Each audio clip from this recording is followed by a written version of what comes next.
Qızdırma da təbii ki, uşaqlıq dövrünün pediatrlara müraciət səbəblərinin içərisində gəlir. Hətta birincidir deyə bilərik. Amma burada deyinə əksərən altda yatan səbəblər çox rahat müalicə olunan səbəblər olur. Yəni məsələn bizim apteklərdə satılan Panadol, Nurafeni alırlar, çəkiyə görə hesablayıb verirlər və qızdırmanı salırlar.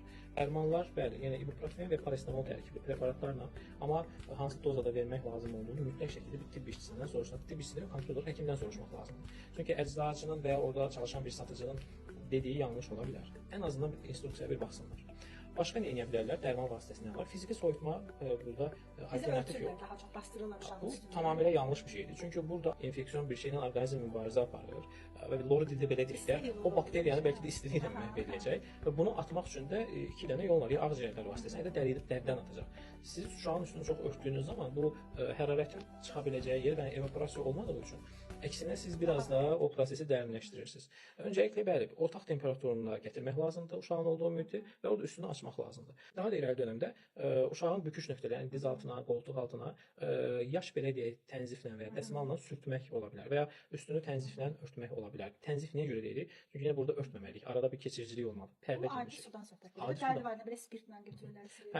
Müxtəlif orada var, spirt var, sirkə var və ya araq içirdənlər var. Yəni bilirsiniz, bunlar əslində o an üçün bəli, həqiqətən də çox yaxşı təsir göstərir, amma bundan sonra geriyə dönüşü daha pis olur. Çünki bu preparatların belə deyək də bir biz ona bir molekul dərman kimi yanaşsaq, bunların təsiri nədir? Damarları orada ani olaraq bir büzür deyək ki, və ya genişləndirir növbəli şəkildə. Bu zaman geriyə doğru təzədən yenidən temperaturun artması olur. Yəni bir keçici bir təsir olur və əslində heç də önərdiyimiz bir şey deyil. Başqa məsələn nələr olur? Xüsusən bizim bu postsovet ölkələrində yayılıb. Təcili yardım gəlir, SMES dediyimiz preparatları istifadə edirik. Analgin, Dimetrol, Navakain. Dimetrolun indi oradan çıxır, amma deyək ki, bir yuxu gətirici təsiri var. Amma xüsusən Analgin və Navakainin dünyada belə bir şey istifadə olunur.